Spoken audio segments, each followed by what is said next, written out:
आइए देखते हैं माइक्रो प्रोसेसर और माइक्रो कंट्रोलर के बीच में क्या क्या डिफरेंसेस हैं। एग्जाम में ऑलमोस्ट हर एग्जाम में पूछा जाता है कि what are the differences between microcontroller and microprocessor. तो हालांकि हम लोग ये ऑलरेडी डिटेल में डिस्कस कर चुके हैं, बट पॉइंट वाइज समराइज मैंने इस पीपीटी के माध्यम से, स्लाइड के माध्यम से करने की कोशिश करी है।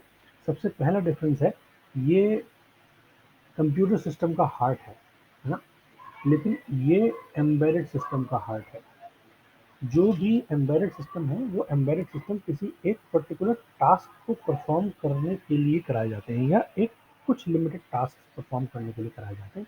लेकिन कंप्यूटर से हम बहुत सारे टास्क कर सकते हैं क्योंकि उसके अंदर प्रोसेसर है, और प्रोसेसर के साथ साथ बहुत सारी peripheral devices, input output components, memory separately connected है, एक्सटर्नली कनेक्टेड। ठीक है, ये केवल प्रोसेसर है। इसमें मेमोरी, इनपुट आउटपुट कंपोनेंट्स ये एक्सटर्नली कनेक्ट किए जाते हैं। लेकिन माइक्रो कंट्रोलर में प्रोसेसर भी है, साथ के साथ कुछ इंटरनल मेमोरी भी है, और कुछ इनपुट आउटपुट कंपोनेंट्स भी हैं, डिपेंडिंग ऑन दी एप्लीकेशंस। यहाँ पर मेमोरी और इनपुट आउटपुट एक्सटर्नली कनेक्ट करते हैं तो सर्किट हमारा बड़ा हो जाता है, लार्ज हो जाता है, साइज में बड़ा हो जाता है। लेकिन मेमोरी और इनपुट आउटपुट ये सारे के सारे इस चिप के अंदर ही प्रेजेंट है, इसीलिए ये सर्किट मेरा कंपैरेटिवली स्मॉल रहता है।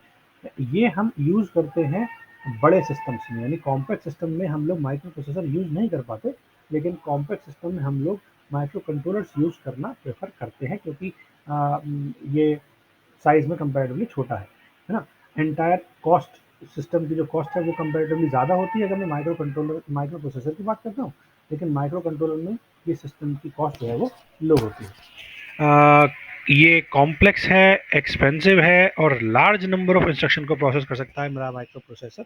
लेकिन मेरा माइक्रो कंट्रोलर इनएक्सपेंसिव है, सस्ता है कंपैरेटिवली, लेकिन कम इंस्ट्रक्शंस को प्रोसेस करता है। उसके बाद ड्यू टू एक्सटर्नल कंपोनेंट, जब हम एक्सटर्नल कंपोनेंट लगाते हैं तो ऑटोमेटिकली इसका पावर कंजम्पशन जो है वो बढ़ जाता है माइक्रो प्रोसेसर का। ठीक है, तो अगर कोई स्टोर्ड पावर पे काम कर रहा है, जैसे कि बैटरी पर काम कर रहा है, तो ये उस सिनारियो के लिए आइडियल नहीं है माइक्रो प्रोसेसर में यूज़ करना।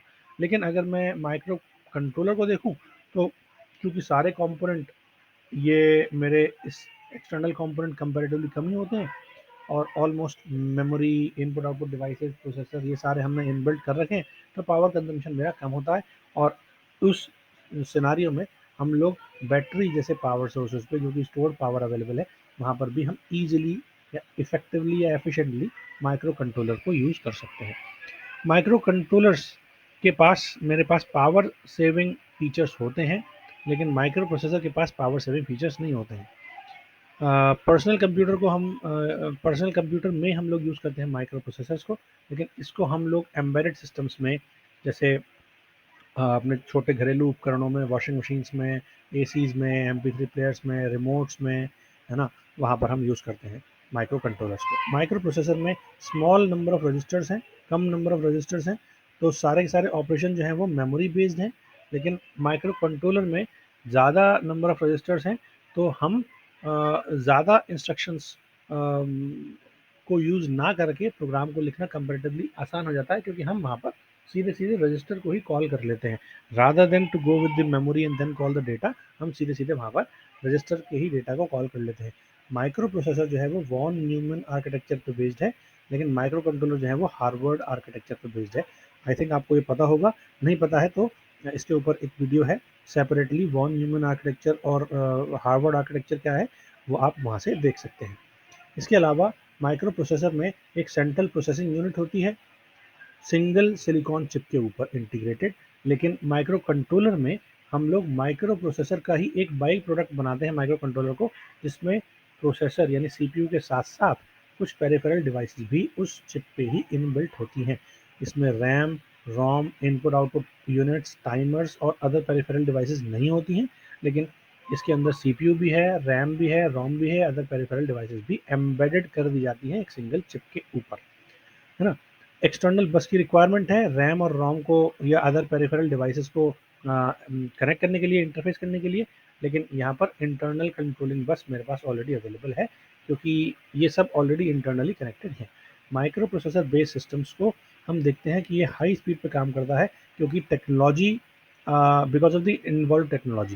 लेकिन माइक्रो कंट्रोलर बेस्ड सिस्टम्स में वो 200 मेगाहर्ट्ज या उससे ऊपर की फ्रीक्वेंसी पे, डिपेंडिंग ऑन कौन सा आर्किटेक्चर वो पर्टिकुलर माइक्रो कंट्रोलर यूज़ कर रहा है उसके ऊपर बेस्ड होते हैं, या उसकी स्पीड उसके ऊपर बेस्ड होती है।